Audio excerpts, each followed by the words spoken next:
Feeling good should be natural and easy. This is why Trumi have taken some of the best US grown ingredients and infused them into one of the most delicious gummies on the shelf. Nootropics shouldn't have to taste like the earth, and with Trumi, you don't have to worry about that. These delicious treats can help you conquer your days and stay on track with whatever this increasingly crazy cavalcade of madness that is existence throws your way.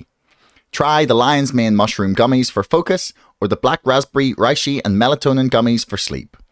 Find your true me with Trumi and explore the natural world of nootropics. Today's podcast is sponsored by the guys in the flag jackets. Gary and Jim are the guys in the flag jackets. Every week, these two sit down and discuss a wide variety of political issues, all the way from the weird and wonderful world of local politics to more obscure political ideas and concepts. Ever wondered about the 1979 Chicago mayoral election? Well, I hadn't either until these guys came along and blew my mind. Or did you know that the layout of the ballot can have a crazy influence upon the way you vote? Neither did I, but thankfully Gary and Jim were there to tell me all about it. So if you want a fun and intriguing look into US politics from a unique perspective, check out the Guys in the Flag Jackets podcast, available wherever you get your podcasts. You'll find the link in the description below. You know, when I have a gig or whatever, people like to see it promoted. So it like helps people feel like I'm taking their stuff seriously. Yeah. But I haven't invested in growing it in age, just because it's such a time suck, right? Like if you're on Twitter and you want it to grow, you got to be active a lot. Oh, fucking no. Don't tell me. I hate it. I really, I can't wait for I can't wait. As if it's definitely going to happen. It will definitely happen. Yeah. The moment where I can just hand my social media off to somebody else. Yeah. Because it just, I occasionally, want to put some thoughts out there. I'll see something that someone says that's just incredibly dumb. And I'm just like, are you this stupid? Yeah. Really? But apart from that, the people who have the energy to just go, they're just constantly in battle with people. It's like, my God, man, where do you get that? Even because it is true that particularly when it first started, less so now. I think now, you know, TikTok and IG and a lot of the video stuff has taken preference for comics. But when it first came out, Twitter was a really great way for comics to raise their profile, right?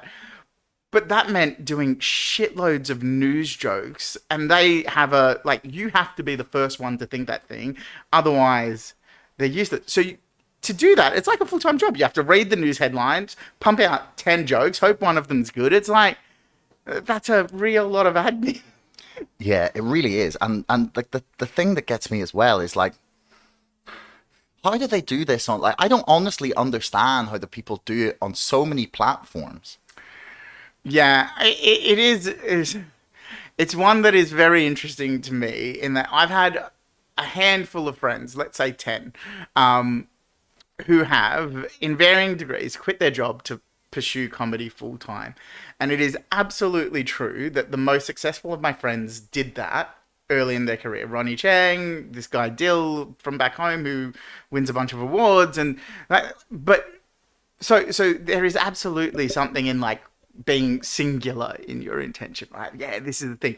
The thing that it doesn't show you is of the other 7, they've taken 10 years out of their career or whatever it took them till they decided, oh, this isn't working for me.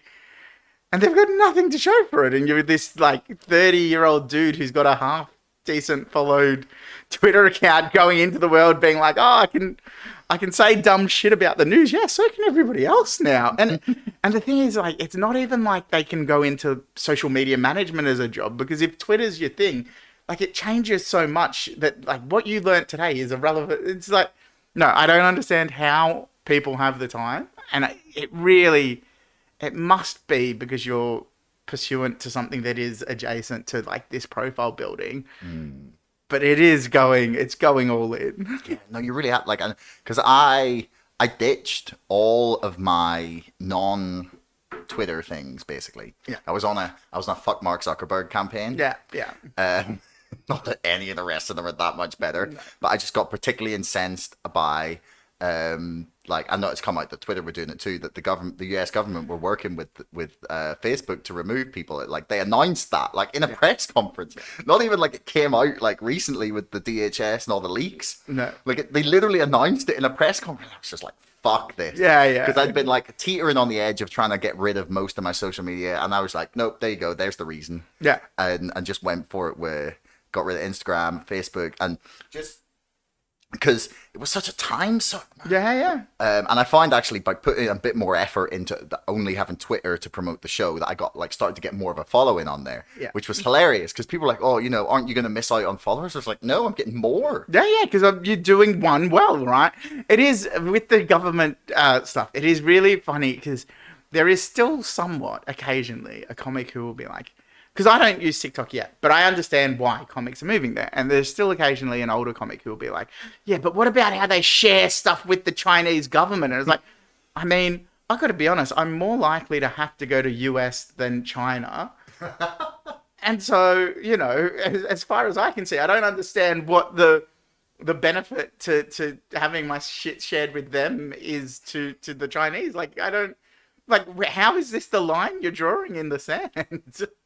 Yeah, I mean, for me, the TikTok one is like it's really they're super predatory in the data harvest, and it's like that. It's like what Twitter and Facebook do on fucking steroids. Like they're tracking everything, like all the way down to, as far as I'm aware, like eye movement whilst you're watching the thing, which is like, whoa. Do you know what though? You'd be surprised, right? Because I don't know if it still happens. But I before I moved here, I worked at advertising agencies, and they were definitely starting to roll out, you know, your digital billboards. They were doing eye tracking because that tracked engagement, right? So that would be anonymized, of course, because they don't. I'm not sure they're face capturing, although hypothetically they could. Yeah. But like, because this is like, and I'm talking 2017, right? One of the big agencies, Saatchi & Saatchi, rolled out automated billboards, and the way they gauged their little metrics was eye attention span, where your eye was tracking to. Are you getting to the most important bit of information? How long do you last on the billboard before you look away?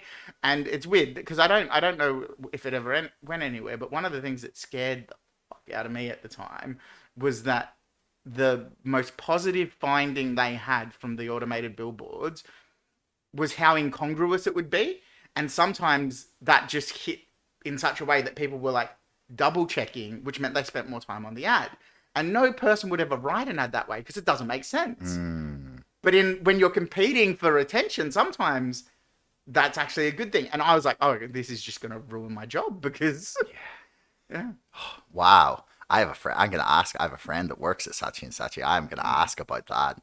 It was 2016, 17, I think. And I think it was only in New York or one of the big populaces in the US, but yeah, they did this trial of this, essentially bunches and bunches of copywriter lines that a junior could have done, bunches and bunches of art direction that a junior could have done, and then the billboard just picked the way Google ads, I guess, does this bit, this bit, this bit, what happens now, and it live tested people's reaction to it, and then would try and learn that. Yeah, I mean, you can get super obsessed, like Google did. They tried 42 different shades of blue, I think, for one of the buttons on Gmail. It's just like, okay, you're getting like, it's just like there's a certain number of resources you can dedicate to this, and then it just becomes like insane to waste that amount of money and time and resources on it. But but the funny thing that I'm just enjoying about the meltdowns about Twitter is like, it's people who seem to believe that Twitter is the world. Yeah. Which is amazing. They're like I saw one guy the other day. Like I saw one who was like, there are children who will go hungry because of the blue check mark $8 thing, and I was just like, are you like? And it's who was it? It was Mike Galsworthy. Or Galworthy, who's like a pretty reasonably, normally very serious journalist, saying this. And I was like, have you thought about what you're saying here, man? And then someone else was like, Twitter is the main political communication tool. Like, they are going to destroy politics. And I was like, what? I find that, I mean, to be honest, I feel like, to some extent, I mean, I'm no Elon fan, but to some extent, he lets people, people let him, live in their head rent-free. Because I think Elon is the one who started saying Twitter is the main public square. And then people, instead of saying, well, this is a bit nonsense, arguing as if he's true, which legitimizes his product. Like, it does what he wants them to do. It's absolutely, Twitter is not the main public discourse, and if it was, we would have troubles. But also, that doesn't matter who owns them. If your whole political dialogue is 240 characters and 90% of it are cartoon characters, that's the problem, right? Like, that is, it's not a blue check mark, it's not who owns them, it's that you've let your political discourse scale down to this. It's absolutely, I don't know. Yeah, no, you're right. Like, and the best bit is like, I don't know if he's gonna like make it better or worse. Okay.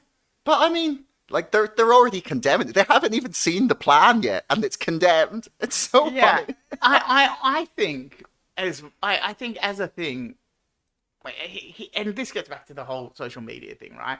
Is like, if you don't own the platform that's on, you can't invest too much because it is a private thing that will do whatever, and your job is not to dictate what, you know what I mean? You don't rock up to McDonald's with a menu. You're like, here's one I prepared earlier that you should try. You opt in or you opt out, right? It's like, and to be fair, like, Twitter is one that most people will publicly say, like, unless you want to be part of the dumpster fires, it's not for you, right? Like, that is, its unique selling point is that it descends worse than anything else. It gets grubbier and stupider. And partly that's by design. It's the anonymity thing, right? Facebook said you have to be a real person or we're going to cull you. Whether they did it well or not, who gives a shit? Yeah. But they said that. And so they made people tie their opinions to a version of themselves. Twitter's unique selling point is you can be anyone and do anything with the comfort of the anonymity. And that is always going to lend itself to fucking chaos. Yeah. Just want to pull that like just a bit this way. Like, yeah, there you go. Go, lovely. Yeah, no, you're right. It's really is this, like, they've invested too much in believing that's it. Which honestly, and I'm slightly like, I'm intrigued to see what's gonna happen in the coming sort of couple of years, because for I'd say about the past 18 months, you've watched a lot of people on the right who have like decided that they're going to try and build their own thing. Yeah. Right? They're going to like say, okay, we have some of our content on YouTube or whatever it is, but most of our stuff is going to be on our own platform because we don't trust the people in charge of all these big tech firms to not take us off, and then we're totally beholden to all our stuff being there. Yeah. What they've started to do, like people like Tim Pool in America, he started to, like, they built their own website and all their stuff is hosted there, and then they're putting loads of their own like shows, but only on their platform, and you pay like a little, like you pay, I don't know, like $10 a month or something like that, and you get access to all their content. And I'm really interested to see if people on the left now start doing that, because someone like Elon is in charge of Twitter, and they suddenly go, oh shit, maybe it's not such a good idea to have all of our stock based in a platform that we have zero control over, just like you've said. And I'll be really interested to see if people start and sort of move towards that. And you see it happening with people like saying, okay, now I'm going to be on Substack mainly, or I'm going to be on something else. And it'll be really interesting to see what actually happens with the platform, and whether we've seen the end of like the centralization of all of these things, and it's going to become like far more atomized again. It's interesting, right? Because I completely see what you're saying, and I don't like it. You know what I mean? Like, yeah. Because there are variations in Australia in particular of left commentators who have tried to do something similar.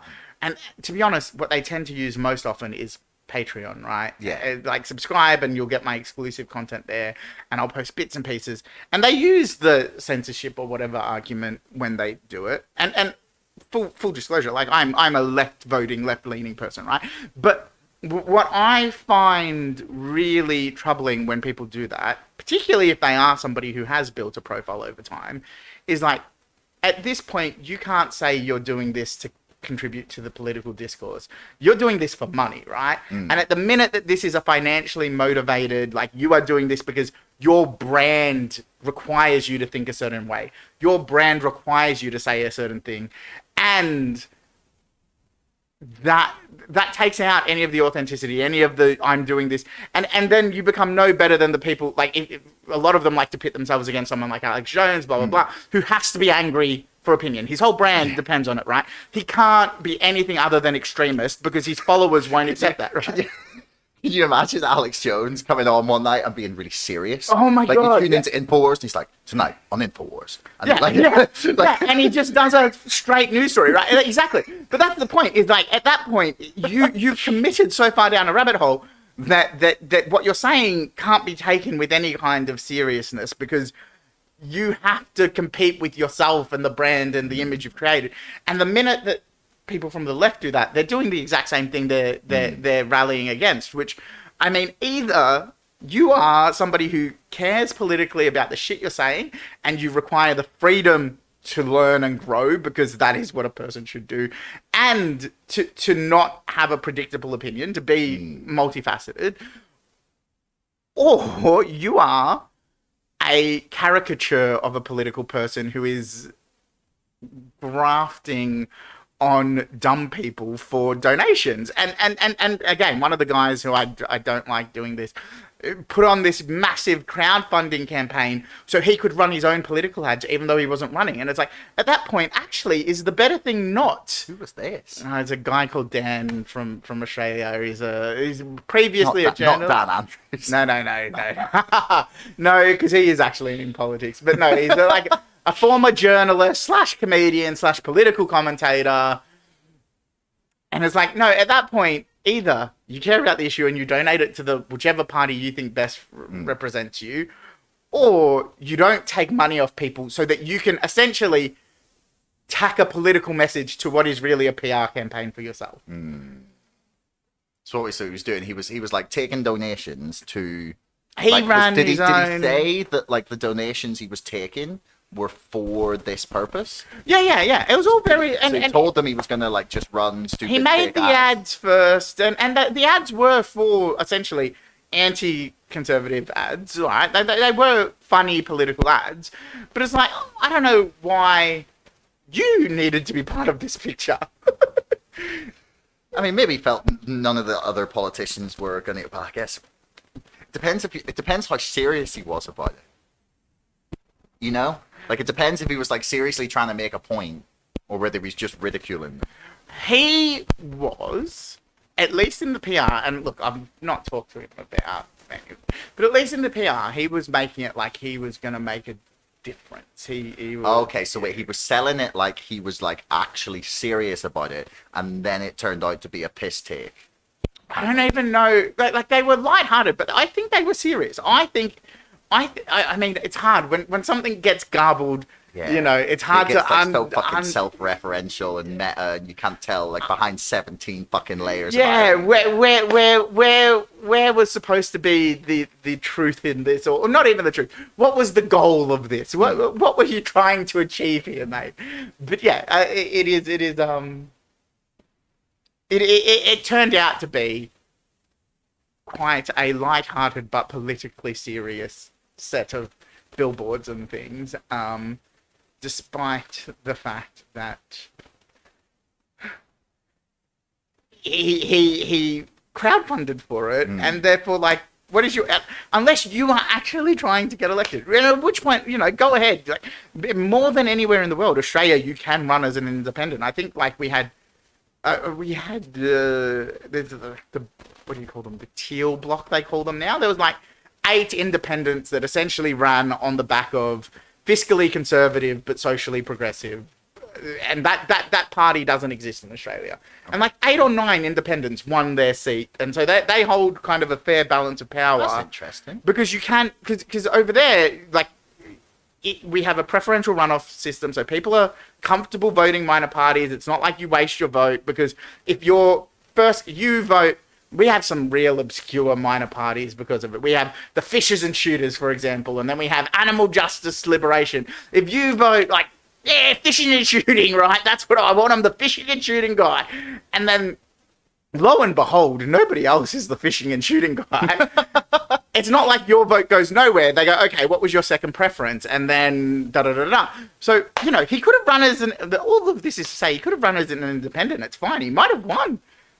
but he wasn't interested in that. He was interested in a PR campaign disguised as political goodwill. Yeah, I mean, I think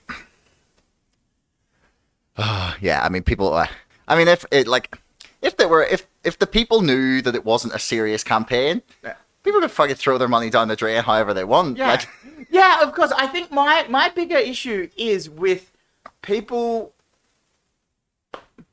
and to be honest, I don't know who my issue is with. I'll caveat it like that. But I think it is with this whole industry that has sprung up around political adjacent commentators who are essentially grafting dumb people as cheerleaders for a version of their politics. okay, yeah. Without actually investing or committing, because as I said, that becomes a one-way trip to really divisive opinions for money, and I think I don't know. Responsibility is a loaded word, but like I do think the political discourse is better if people can trust that the person saying the things that they're listening to has those opinions actually, as opposed to has those opinions because they know that will be good for their brand. Yeah. No, that I could totally understand. It's like I hate grifters. I fucking hate grifters. It really fucks me off because like there's a lot of people who are very serious and actually have legitimate opinions, and like you said, they aren't fucking predictable opinions. Yeah. That's the worst bit. That's actually probably the worst fucking part of our modern politics is the amount of people whose opinion is fucking predictable based on whatever that like you know, it's like if you see the American flag in someone's profile, you know they're going to be exactly down the line. And it's the same if you see a fucking European flag and the pronouns in someone else's. Like I could tell you all of their opinions without talking to them. And it's like we've lost our fucking individuality because people are nuanced normally and have like when someone sits down and you really push them on something, normally they have way more nuanced opinions than they actually even realize themselves until they think about it. But like most of them are they're like drones on fucking autopilot after hearing like the kind of grifter that you're talking about. They just like absorb that opinion and decide that, oh well, I must agree with that because I agree with these 6 other things he says or she says, and then therefore I must think all of these things. It's so fucking boring. Like, and the worst thing about it, and again, I will be completely non-partisan because it is a non-partisan issue. But it is down to people, as you said, falling for grifters, but it is the sort of people who are most prone to really fucking take this to their core and make it their identity on either side of the argument are people who are not very smart and not very productive, right? The world is complicated, and as a person in it, you should be a bit like, oh, I don't know about that. A lot of it is like, oh, I don't know. Can somebody help me find the answer, right? But you have these, I know, I'm thinking of specific high school friends here, but like these people who it's like, you got a D average and then dropped out of uni first year because you were smoking cones, and now you're going to tell me on either side of the debate that you understand the science of gender or economy or whatever. It's like, this is... Yeah, my favorite one at the minute is the Liz Truss crashed the economy.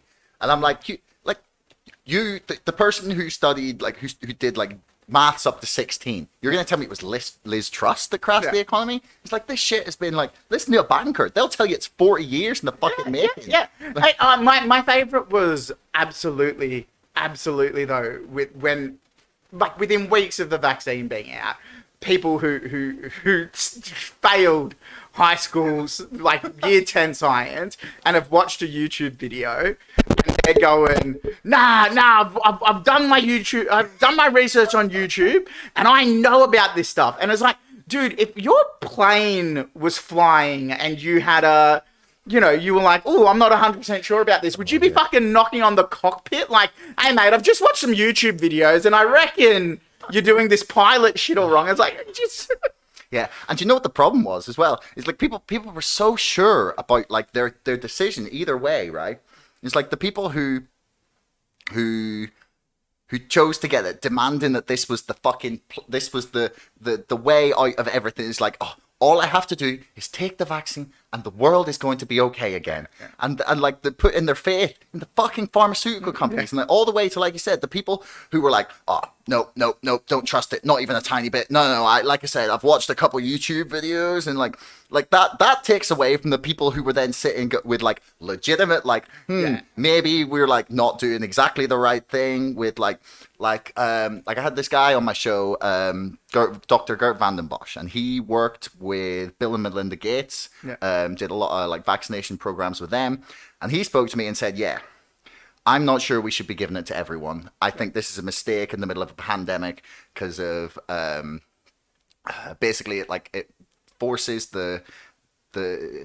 like the strains that aren't being like tackled by the vaccine to become the highly selected ones, and they propagate. And he was really worried that what we were going to see after the initial like lull, because everyone got vaccinated, was like, then we're going to see it come back with a vengeance, right? Mutated or and whatever. People like that, like really serious, legitimate, like doctors and scientists, then got lumped in with the morons who had no idea what they were talking about, and it meant that the entire discussion around it became not like a nuanced, sensible one about public health and about like how we deal with things like this. It wasn't like a reasonable discussion. It was a fucking Twitter fight. Yeah, the entire thing. It was all 240 characters worth. And yes or no.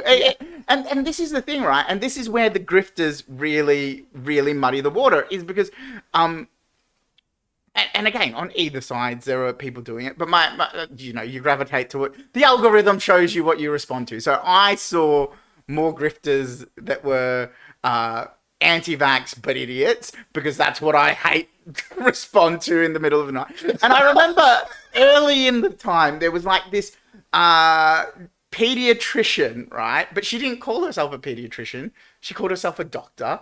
And she was on the steps of like a parliamentary building in the US. I can't remember which one. And she was saying, I've given my patients this and not one of them have died from COVID. And it's like, you treat kids. They weren't the target demographic. Yeah, they're not the ones that need, that's really hilarious, actually. And it's like, sure, you can have this opinion for money, and I'm sure somebody's paying you very well. And factually, you are accurate. Not one of your patients probably did die from it, because they weren't the fucking people who were dying from it, were they? Oh, yeah. That's hilarious, actually. The kids are like, yeah, like the kids with the literal, like, I think, like 99.99999% survival rate. None of them died out of the 1,000 I treated. It's like, well, no shit, Sherlock. Yeah. That's hilarious. Oh, gotta love it. Yeah. People, like, the main fucking thing here is that people are fucking insane and just, like, decide to take the most extreme positions. Like, what do you think we fucking do about this? I have no idea how we handle it, but what I do think, I don't want to be the internet is the problem, because if you want to trace it back, the 24-hour news cycle wasn't good for it either, right? The kind of grifters we're talking about now, that kind of starts at 24-hour news, because there is not 24 hours of news in a day, right? I'm very much paraphrasing a Norm Macdonald bit here, but Norm Macdonald, one of the greatest comedians of all time, he really articulated it well, because he'd be like, the news makes you care about shit, upset about shit you shouldn't even be upset about. They'd say, they'll be like, this is Janice, and she was hit by a car and died at 40. And when they say that to me, I don't give a fuck on account of the fact that I didn't know Janice. But then they spend 5 minutes talking to her neighbors and her kids, and they tell you what a great woman she was. And now I'm in love with Janice, and I'm upset that she's dead. And it's that kind of, having to fill news minutes that creates this predictable opinions for money. And the idea that you give people kind of constructive thinking or like, any kind of critical thinking education as a combat to it is flawed, because the average person not that smart, you know what I mean? And not just not that smart, not necessarily like where can you give them? You can give them to them in schools, and at high school I thought I knew better, right? Like it wouldn't have been if you came to my high school and tried to tell me how to use Facebook as an adult, right? I'd have been like, go fuck yourself. I know Facebook. You're posting minion memes. Go back home and do that, So I don't know. I don't know how you fix it, but you do. I do think it's this weird supply demand thing, right? As long as people keep giving grifters money, there will be grifters. And the beautiful thing about being a grifter is you grift as long as possible. And then the minute you're caught out, you disappear. You never give any of the money back, though, right? Like, you've already got all the money. Just think of, like, you know, Yanni, for example, right? He's not doing much now, right? He's come out with a bunch of contradictory opinions in his time. He's slowly faded from popularity. He has all the money.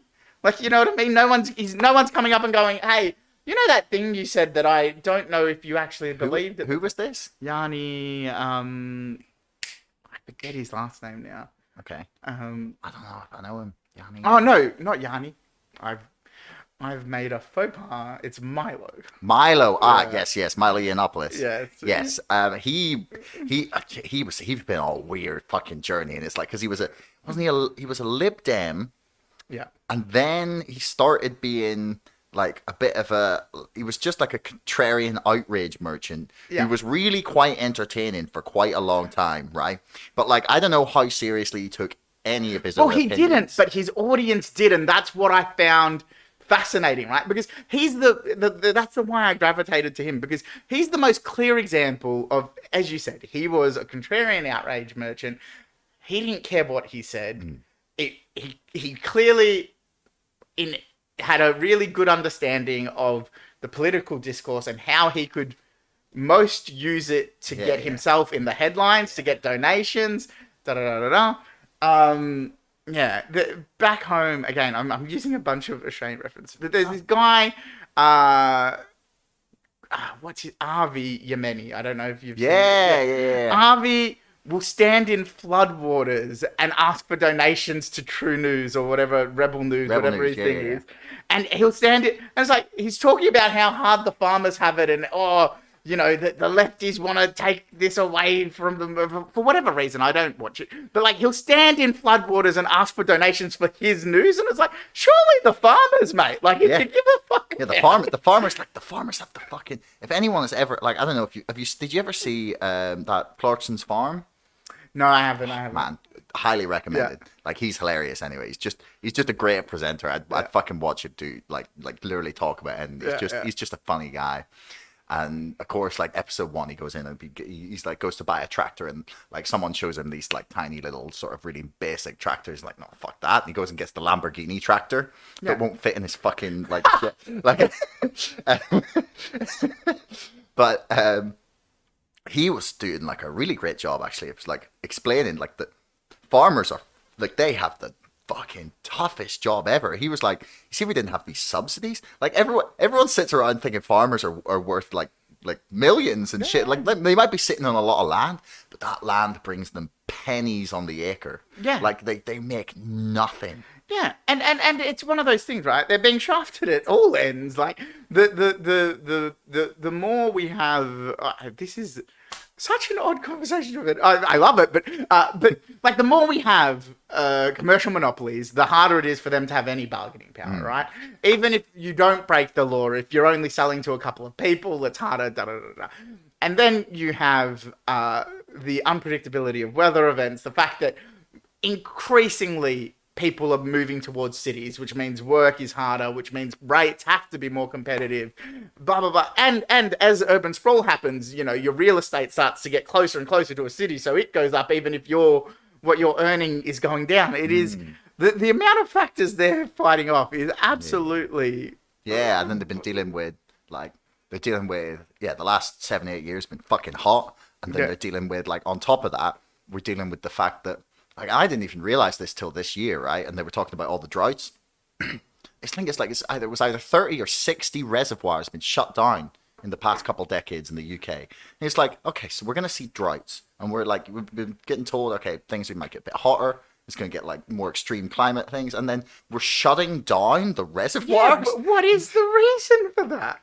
Because, well, I'd say it's probably because they've probably sold off the land. It's expensive probably to maintain. Yeah. Either that or they're just give no fucks and just like, yeah, well, someone's offered to buy this bit of land as a reservoir. Well, it's all right now. We don't need it right now. Why would we have any sort of provisions? Why would we keep PPE instead of selling that off? It is like we did. It is so funny and frustrating when you hear about like governmental faux pas and you're like, this is the sort of shit that happens at a dodgy small business. Yeah. How is this happening at a governmental level? I spoke to disaster planner. So her whole job is to have like preparedness plans for different disasters should they eventuate for the government. And what she was saying, what tends to happen is you have a plan implemented under the leader, and then the new leader comes in, and as part of their stamping their mark on the leadership, they will want new plans done up, but they don't reference each other because they're moving at pace, and part of what they're doing is they're the new hot shit team to come in and do it, and so what you have is these continual plans that just, instead of growing and getting better, they're scrapped and redone and have holes in them because, people operate to a timeline and da-da-da. And you're like, okay, I get that. In my job, if I leave, I'm a lazy fuck. I'm going to give a shit handover. And the next person who starts is going to have to reinvent the wheel a bit. But, I'm selling IT. I'm not fucking coming up with disaster plans for what happens if there's a flood. What happens if nobody's livelihood depends on my handover. Yeah. Yeah. And then the best bit is like when people scream about the deep state, right? Which is 100% a legitimate thing. There are like entrenched bureaucrats who have been there forever, right? Yeah. But in some cases, right, that's a good thing. Yeah. Like I'm lucky in this, in that like coming from Northern Ireland, we have had. I don't know how familiar you are with our situation. I'm always entertained at how euphemistically it's put. Yeah. So we had the record for no government, basically, in the world ever, apart from Belgium. Well, no, actually, sorry, we beat Belgium, and then they didn't give us the fucking record because it was only a local government, like assembly thing. Even though it's like the equivalent of Scotland's parliament, but we didn't have a government there for over 3 years because they just refused to agree. Yeah. They just refused to form a government, all of them. Like like Sinn Féin were screaming about this Irish Language Act. About how like some of the signs in Belfast had to be in Irish, and that was their fucking hill to die on for whatever fucking reason that was. They're like, we were promised it, and it's like, great, but like hospitals, schools, like people dying. You can some of this can be sorted out in the amendments. It's what they're for. Yeah, and the DUP were so horrendously entrenched opposed to it that you were just like, oh fuck off, just give it to them. Like schools, hospitals, like, do you know? It was anyway. We had no government, and we had for I think about 50% of my adult life we've had no government, right? It keeps happening, shit like this, and like right now we have like the DUP announced before the last election that they would not form a government unless Britain and the EU sorted out the protocol, right? And I'm not going to go into the fucking details of the stupid fucking protocol, right? But they announced openly, it's like, you sort this out or we will not form a government. And then like they didn't sort it out. They got elected, and it's like shocked Pikachu face. They didn't form a government, like, and then they think that like Rishi Sunak believes that just like calling another election is gonna solve the problem, and it's like no. Everyone that voted for the DUP voted on the last time, knowing that they would not form a government. And do you know what? They all voted for them anyway. Yeah. So that is like they clearly care so much, either that they're so opposed to Sinn Féin, or they care so much about the protocol that they just were fine with them not forming a government. And nothing will happen. But in the meantime, amidst all this madness where we don't have a government, the civil service continues to run the country. And aside from like things where you need like an urgent vote or decision where things have to change or be extended, nobody died. No, like nothing happened. Like everything continued to run. The bins continued to be collected. Like Like, Unlike most of our Scotland. governments are run by the fucking deep states or the civil service, whatever the fuck you want to call it. The bureaucrats are the ones running most of the system. Yeah. It's so fucking odd.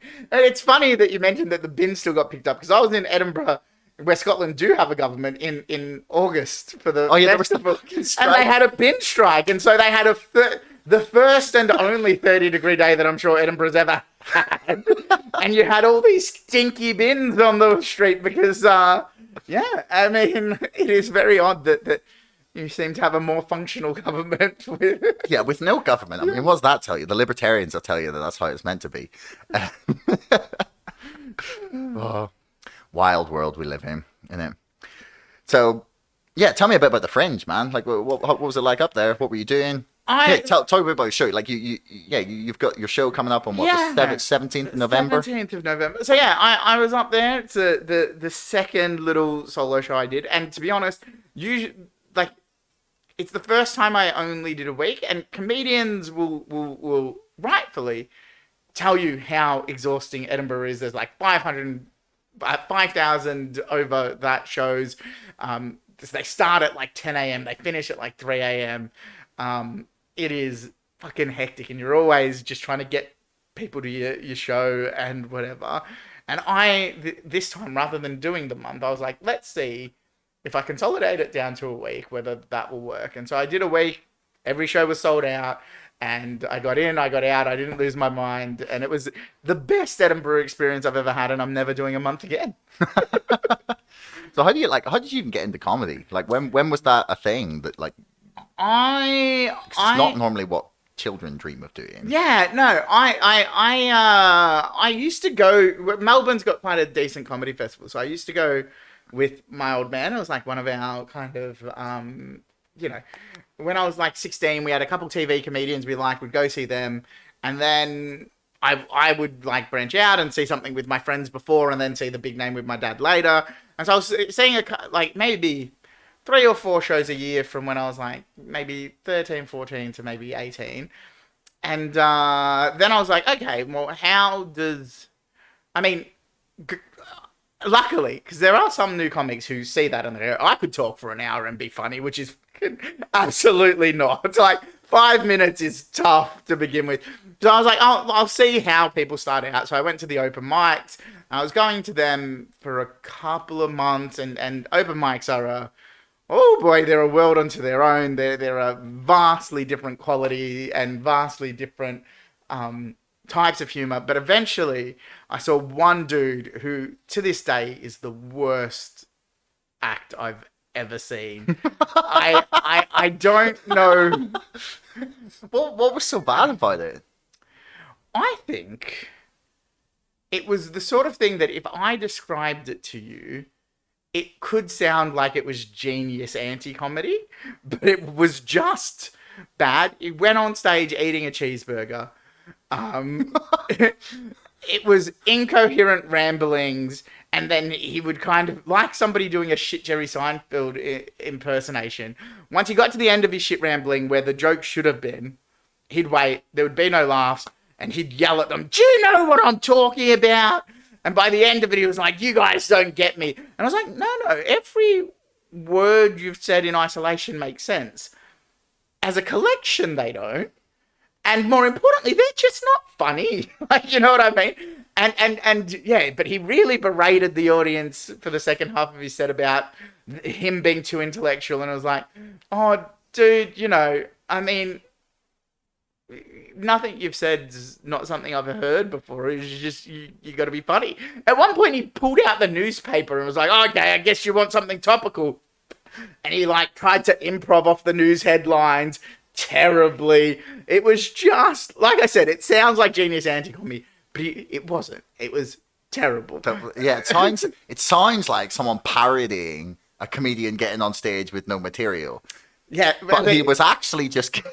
Yeah, and to begin with, he had what he thought was material. It was sometimes, and to be honest, like, for it to stand out is special, because there are lots of people who just aren't funny, and to be honest, even lots of people who are funny who, like, comedy is one of the weird things where the practice is also a performance, right? You can't practice to yourself. You find out if it's funny. The audience tell you, right? You don't know. And so, you know, you can do great pro night and somebody's slaying and they couch their new bit, because the comedian secret is you couch your new bit in the middle when the audience already like you, when you've got momentum. And there is sometimes a bit of Pavlovian, like they won't laugh as much as the joke before, but they might laugh a bit because they like you and they understood the rhythm. And so, some people just respond to it. And probably afterwards they go, actually, I don't think that was that funny. Why the fuck did I laugh? But they respond to the rhythm of it, right? Yeah. Or they're in you're in a good mood. Like everything's funnier, man. Yeah. But this was not, in a different context, this would be funny. No, this was just, I can't begin to tell you why you thought that. But yeah, so I saw him. He was that bad. And I remember up until that point, I guess I was toying with I hadn't started writing, but I was toying with the idea that maybe I should give this a go. And I saw him and I was like, at least now I know. No matter what I do, I won't be the worst person to have done it. And that was the kick up the arse. And I was like, okay. And then I started writing some stuff and, you know, years later, here I am.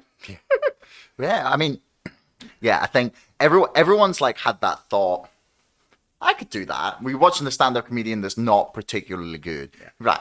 I could be funnier than this guy. Yeah. And there's very few people who, Max has finally crashed the podcast. There's very few people who are actually capable of being funny, especially off the cuff and especially just like straight up for an hour. There's like a handful of comedians that I think can do that. Like Bill Burr is one of them. Bill Burr is so funny. Yeah. And Tim Dillon, who is possibly one of my favorite comedian, especially at the minute. Yeah. Like I don't know if you've ever watched his podcast.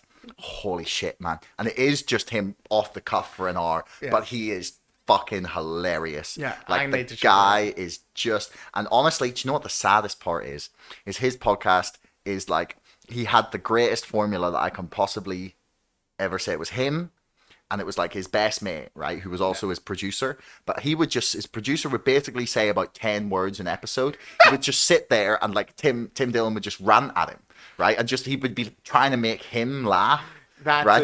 Which really worked, because then he would just be like giggling like fuck, but he was just like pissing himself laughing, and that made it even funny. Yeah.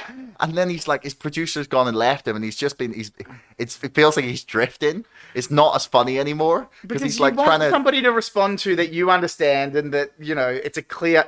It is actually one of the things, actually, for better and worse, it is one of the things they say to new comedians starting out, which is deliver it like you're telling your best friend a story, right? Because then it becomes not amorphous and you give it more personality and blah, blah, blah, blah, blah, which is perfect for that scenario.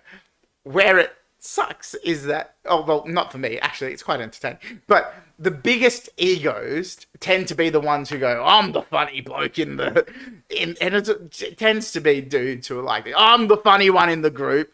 And so then they get on stage and they'll tell the same story of how they went to Magaluf with a mate and he got lost and this one fingered a stripper and what are we like? And it's like, I get this is a funny story for you to tell between yourselves, I guess. Yeah. Because you were all there. You know the context of Jeannot running off behind the dumpster to throw up at 3 a.m. is, this is classic Jeannot. He does this every time. Yeah. But the audience don't give a fuck. They don't know that. You know what I mean? They're just like, all you're doing is telling me a story that I don't give a fuck about any of the characters, and you've wasted my time.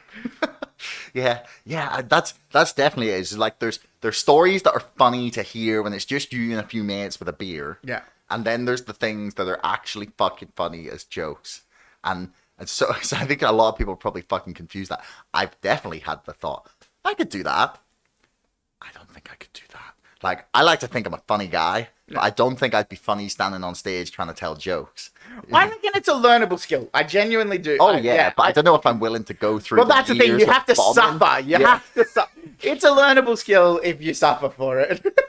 Yeah, but I mean, I've been through it with this fucking show. Yeah. I fucking sucked. I sucked so bad as a host, and I'm not saying I'm an amazing host now, but comparative to where I was when I began, holy fuck. Yeah. And I've learned, don't get really high before the interview. Like, which is definitely a thing many comedians have had to learn. And like, and just like, I don't know, like how to keep a conversation going, how to ask the right questions, how to listen for the things that are interesting. Yeah. And it's like there's most things are definitely a skill, but comedy is the one where you like, if when I was making the podcast at the start, right, and there was 50 people listening, max, right? Yeah. Didn't give a fuck, you know. Doesn't matter. I'm failing in front of 50 people, and half of them are my friends who are pity listening to the first 10 minutes and then they're turning it off, right? It's like, which is fine. Like, I never tried to get my friends to listen to this ever. Like, I'll talk to them. I'll be like, oh, I was talking to this cool guy, and at some point they'll be like, oh, you know, I checked out this episode, and like, I never pushed them to do it because, like, especially at the start, I was like, I know I suck. Whereas comedy, you have to go up there, just bomb. Yeah, I think the harder thing than learning through sucking, because I had, and I think it's a pretty standard one where like you start off, I think the people who stick to it are usually not the people who bomb dead for the start. Like I think most of the people who stick to it are people who got roughly some degree of positive enforcement at the start, but you listen back and you go, oh, you know, if I got the laugh I got in that gig that I was thrilled with, if I got it today, that joke gets cut, right? But what is tough, and I don't think you ever grow out of, is writing a joke and going, this is the one, this is my, you know, this is my opus, this is my Odyssey, and you go bang, and you deliver it with all of the, oh, I can see the TV deals coming in, and you just get the audience going, nah. And then some shitty thought you think of on stage to try and save this thing you thought was brilliant. They go, yeah, that's funny, but that thing you said, that was fucked. Why'd you say that? Don't say that again. And you just go, oh, this is just, it's firmly in the realms of art, not science. Does that happen a lot? You write a joke and then it just like, you think, oh, fuck, this is it. And then it just, nothing. So I have gotten to the point, and everybody's process is slightly different, but I've gotten to the point where I don't write jokes on paper anymore. I feel like if I write them on paper, what happens is I write them like a joke book joke, and then I deliver them like a joke book joke, all the personalities out of it, and it's a bit monotonous and robotic. And so what I tend to do is I know this thing happened, or I know I have this opinion that I think is vaguely funny, and I know where A is and I know where home is, but I wait till I'm panicking in front of a bunch of people and I let the energy of being on stage either panic me into get the punchline or teeters out.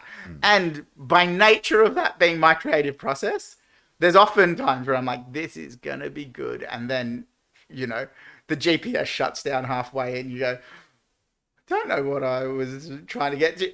But the thing is, like, through being on stage enough, you have to learn how to save that, right? Like, there are a bunch of stand-up tools that are not about writing jokes. They're just about knowing how to mood manage and, you know, knowing what your character does when they're out of place to get back on track is because, again, it's one of the odd things you see with new comics, and you go, oh, bless, pop it, but you need to fix this. Which is that they let a stinking joke just stink in the room and fester, and then it gets awkward for everyone. And then the next laugh, they're not going to laugh as big because they're still going, oh, but I feel sorry for him for that last joke. And then that ruins that joke, and it just gets fucking worse down a cycle. So you need to, like, give the audience something like, I'm okay. I'm still in charge here. We're going to be fine. I've done this before. I know that was shit, and we're all going to be okay, you know? You can't do that 6 times in a row, because then your whole set's just been shit. Well, yeah. But you can get away with 1 or 2. Do you know as well, if you're, say you have that thought, you're in the fucking shower, or, I don't know, walking down the street, like, fuck, that's really funny. And you know, you're like, this is going to kill. Because I was talking to someone about this with music the other night. Yeah. We were talking about Seven Nation Army by the White Stripes, right? Sound check. And I was like, was it a sound check? Did you not know this? No. So Jack White used to play it as a sound check. That's how it was written. Yeah. Fucking way. Jack White used to play it as a soundtrack. I don't know the full story. I don't know if somebody else said to him, hey, that thing you play in soundcheck is dope and you Yeah. need to make it a song. Or if he just eventually went, hang on a sec, why is this not a song? Yeah. But that's what he used to play in soundcheck. Fuck, I did not know that because I was just like, we were talking about it. It was like, right, do you think they know, like, when they come up with, like, did Jack White know, like, that this was gonna fucking transcend, like they're like, that song will live forever. Yeah. That song will actually now, that riff will live forever, right? It was being sung about a socialist politician in Britain, like, religiously. It was being sung about fucking Jeremy Corbyn religiously. And like how the fuck does that happen from a song from like this little indie rock duo? Yeah. Like or like what are the other ones we mentioned? Oh yeah, Sex on Fire by Kings Leon. Yeah. Like, do you think like your boy Caleb was sitting there like and he was like, oh, okay, yeah, we got like fucking number one on our hands here, because I know I've listened to Kelly Jones say that he knew it when he wrote Dakota, you know, the song by Stereophonics. Yeah. He was like, I immediately called my manager. I was like, we've got the number one. Yeah. And then he was like, all right, okay. And then, but he was like, no, I know with this one. Yeah. And like, do you find that with jokes sometimes? Like, you really know, or is it really like you're standing there on stage being like, right, okay, let's see how this one, like, let's open this can of worms. I reckon it's once bitten, twice shy. I reckon early on in your performing history, you get that feeling and you're confident about it, right? And sometimes you're right and sometimes you're wrong. But then you have enough that just, you know, where the manager was right and Kelly is wrong. So you're not calling up the gigs. Like, I'm not calling Angel going, guys, you got to put me on because of this one shower joke I've got. Because you know what I mean? And so you plan accordingly. You'll try your new jokes in like a open mic where nobody is paid, just in case that it's one that goes down the gurgler. And then equally the other way, like the sound check thing, like I had... again, because a lot of like what I do is like actually participating in life and reporting back, maybe. I had a thing where when I flew home to Australia after the pandemic for the first time, I take Valium on flights. I forgot the half-life. I took 3 Valiums, and it meant that the first time my parents saw me after the pandemic, they were all super emotional, and I'm 3 Valiums in.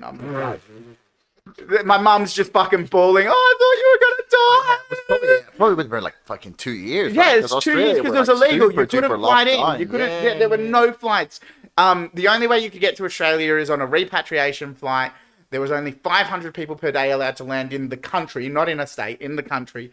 You had to go to hotel quarantine that was taken by the government to a hotel at your expense. Oh, were those fucking like fenced in things? Yeah. Oh, well, some of them were actual hotels, like the like Crown or whatever. Oh no, wait, hang on. Wasn't you had there to pay fucking, for it? No, yeah, but wasn't there the fucking guards that were like there was an outbreak because the guards fucked people in quarantine, which is the most predictable human behavior ever. Like, of course, it's dumb, but there should be a.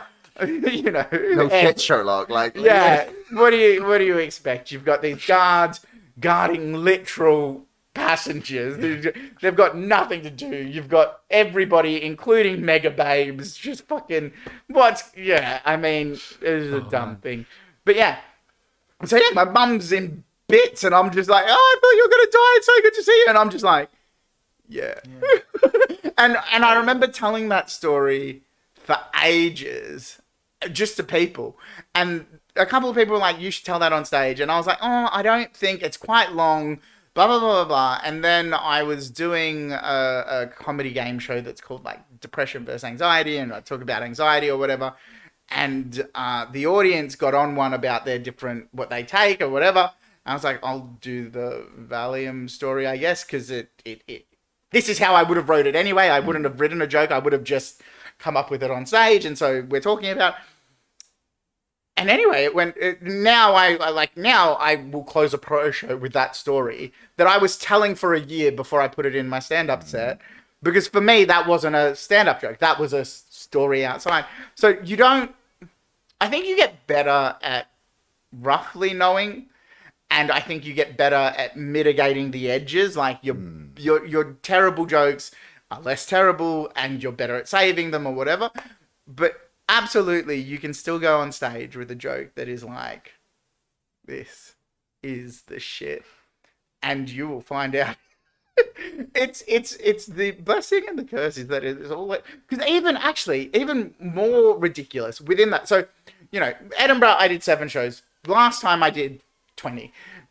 Same show every day. You do some improv, you do some crowd work, you react to some things in the room. But the meat and potato, if you're on stage for an hour, 45 minutes, same every night.